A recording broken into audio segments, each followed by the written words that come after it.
This is part two of our special Sunday with Stan, where we're looking back at President Obama, hope and change, in hopes of making an educated vote when the midterm election comes in a few days.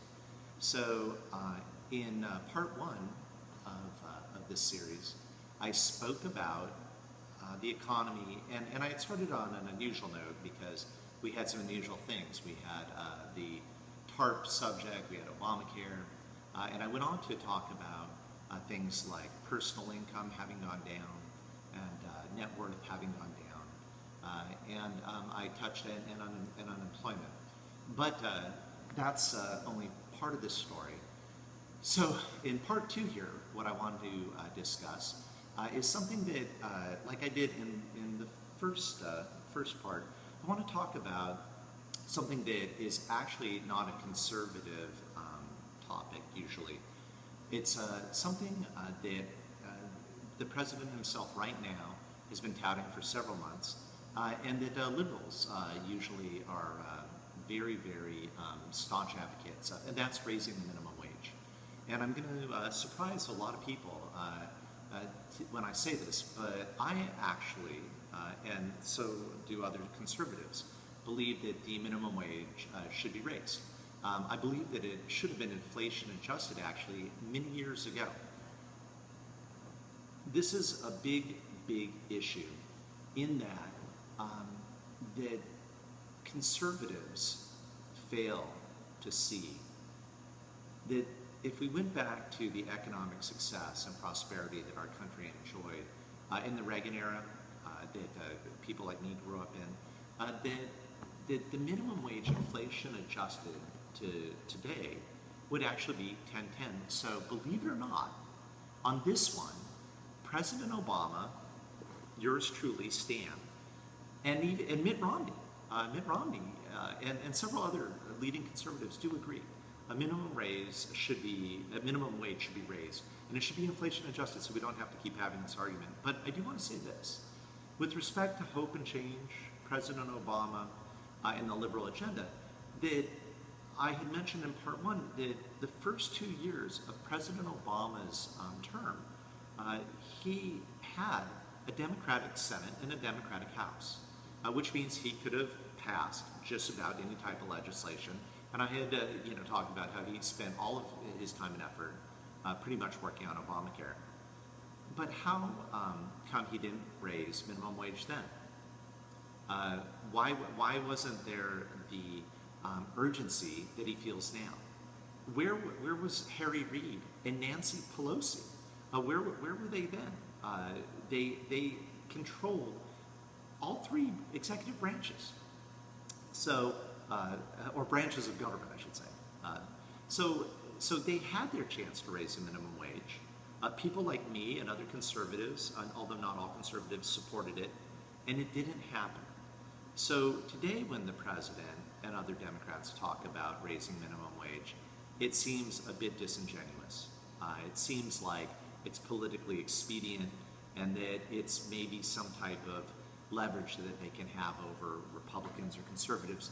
But again, we have to keep it in context. They had a chance to do it, and they didn't. Should it be done? Yes, it should. And on that note, I want to say that's all I'm going to say about minimum wage. But I did say that it should be inflation adjusted. And one of the arguments to be made about inflation adjusting minimum wages, that there's actually inflation. If you listen to President Obama and a lot of the government numbers that they put out, they say that there's really no inflation because when they calculate inflation, they don't. They're talking about maybe my T-shirt that's probably made in China, which uses basically slave labor because it's a communist country, as we all know. But in America, the things that matter, like gasoline, housing, and food, they don't count that in the inflation number when they tell us there's no inflation or there's very little inflation. So we all know that the prices of the things that we need to live have gone up. So when you talk about hope and change, last episode, we talked about how our incomes have gone down. But there's something else going on. Why our incomes are going down, the price of the things we need are going up.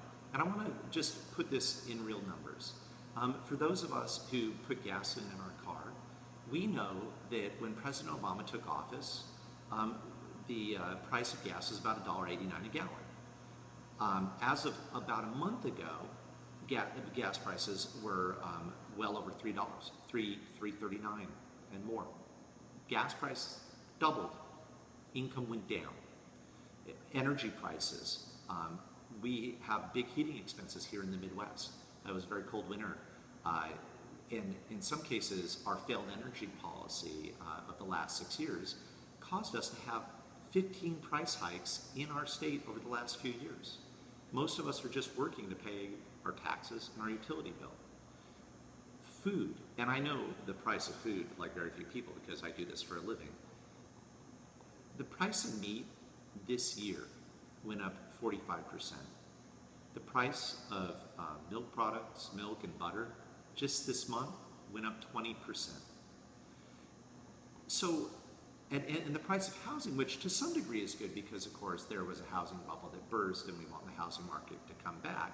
The price of housing has also increased, but that doesn't mean it's affordable for people whose incomes are going down.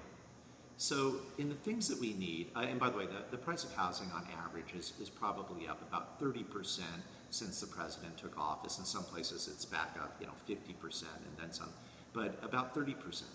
So if gasoline is double, food is up 50%, and the price of housing is up 30 to 50%, really, when we look at hope and change through the eyes of inflation, we're not doing better. We're actually, again, doing worse.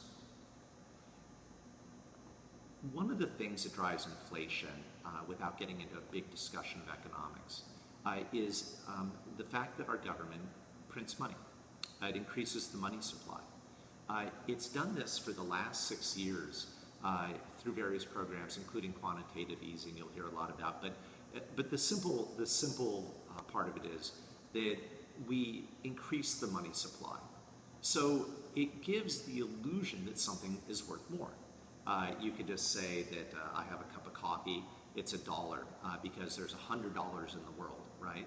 Well, if there's $200 in the world, then I have to charge more for the coffee, right? Because the money supply has increased and it's caused inflation. And it's caused inflation in products, and it's even caused inflation in the stock market, which gives the illusion that stocks are going up, but we all know that they're not. It's actually a type of trick that we're seeing because our government keeps printing money, which brings us to another interesting thing that's happened over the last 6 years, and that is we have this, inflation, real inflation. We have the printing presses going and printing money, but what that also does, because the government then borrows money when it doesn't take in enough tax revenue, which it doesn't, to pay its bills, then what happens is we have something called a deficit, or a national deficit every year, which goes towards a national debt. When the president took office 6 years ago, the national debt had ballooned to about $10 trillion under the previous administration, which is President Bush. And that is that's a terrible thing. That was not a policy that a real conservative would support. And some people would say, like, well, we had wars to fight, we had things going on. But the truth is we had out-of-control spending, and we had an enormous increase in the size of government even prior to President Obama. So one would have hoped that hope and change in the President Obama era would have been the reining in of government, that we would have done something to stop increasing a debt that we are going to have to pay one day, and future generations will have to pay. And it has lots of other detrimental effects on our economy and its ability to grow. So what happened to the national debt in the last 6 years? Remember, we were at $10 trillion, a terrible, scary number when the president took office. Well, in 6 years, the president actually managed to add as much debt as the previous president. Actually, in the first 4 years, he added as much debt to the national debt as President Bush did in 8. Right now, today, we've gone from $10 trillion 6 years ago to over $17 trillion. And by the time President Obama leaves office, we could have a national debt of almost $20 trillion. That's more than double the already terrible national debt that we had of $10 trillion when he came to office. So again, how have we done with respect to the national debt? We've increased it more than all presidents and administrations before. So it'd be hard to say that that's been a success. So to wrap up part 2 of our look at the economy of hope and change, we know this. We need to raise the minimum wage. President Obama is right about that, but apparently disingenuous because he had 2 years to do it, and he didn't. We know that when the government says that there's really not inflation, that there's terrible inflation, that the things that we really need are going up in price, and as I said in part 1, while our income is going down. So it's the big squeeze. With respect to hope and change, and I could be funny, I think I ended last time. You know what, I'm going to save that joke. With respect to hope and change, what we have is we have a minimum wage that hasn't gone up. We have inflation, real inflation, the things that we need, we can't afford.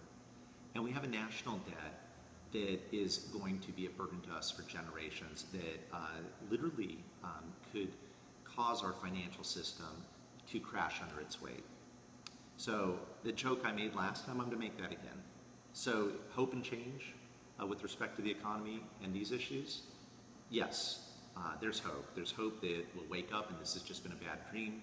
And change is the jingle, jingle, jingle of what used to be our money, because now it literally is just some chump change, the kind you might find in your couch.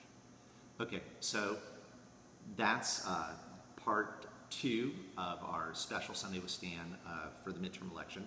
I'm Stan, and I will see you again for part 3. And this time, we're going to move from the economy and talk about the world and America's standing in the world. So I'll see you for part 3.